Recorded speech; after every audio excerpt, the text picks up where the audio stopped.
Saudara-saudari yang terkasih, kita jumpa lagi dalam Pelita Hati hari ini, Rabu tanggal 2 September 2020, hari biasa dalam Pekan Biasa yang ke-22. Bersama saya Romo Thomas Suratno SC dari Paroki Cilandak, Jakarta Selatan, mendengar dan merenungkan Sabda Tuhan, yakni firman Tuhan yang tersurat di dalam Injil Lukas, bab atau pasal 4, ayat 38 sampai dengan ayat 44. Setelah meninggalkan rumah ibadat di Kapernaum, Yesus pergi ke rumah Simon. Adapun ibu mertua Simon demam keras, dan mereka meminta kepada Yesus supaya menolong dia. Maka ia berdiri di sisi perempuan itu, lalu menghardik demam itu, dan penyakit itu pun meninggalkan dia.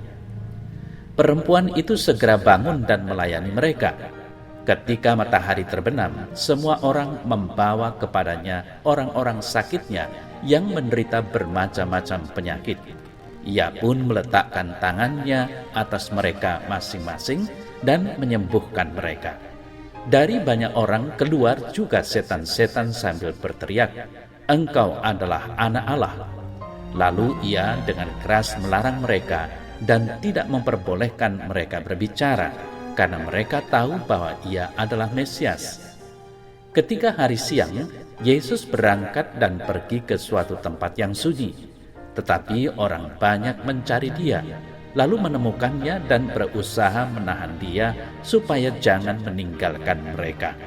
Tetapi ia berkata kepada mereka, "Juga di kota-kota lain aku harus memberitakan Injil Kerajaan Allah, sebab untuk itulah aku diutus." Dan ia memberitakan Injil dalam rumah-rumah ibadat di Yudea. Saudara-saudari yang terkasih, kisah Yesus menyembuhkan ibu mertua Simon mengandung inspirasi baru bagi kita. Pada waktu itu Simon belum menjadi murid Yesus. Kesembuhan ibu mertua Simon menjadi bekal dalam diri Simon untuk semakin mengenal Yesus. Yesus bukan cuma seorang guru dan pengajar hebat, tetapi dia tampil sebagai pribadi yang berusaha menjalin relasi yang dekat dengan para muridnya, dengan cara mengunjungi keluarga mereka, terutama yang sakit dan memerlukan bantuan. Saudara-saudari yang terkasih, belas kasih yang diajarkan Yesus sungguh terlebih dulu menjadi nyata dalam hidup Simon, meskipun Simon belum mengenal Yesus. Kasihnya begitu konkret dan menyentuh hal-hal pribadi yang sangat emosional, sehingga menciptakan pengalaman rohani yang luar biasa.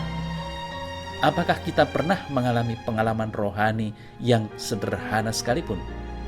Apakah kita pernah merasakan sungguh bagaimana Tuhan menopang hidup kita dan keluarga kita?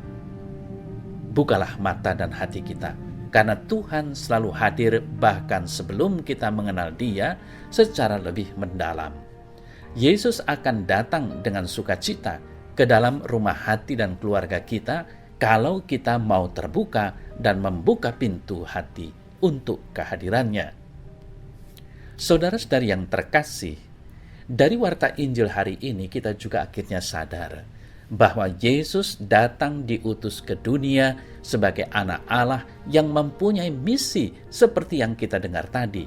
Di kota-kota lain juga aku harus memberitakan Injil Kerajaan Allah, sebab untuk itulah aku diutus.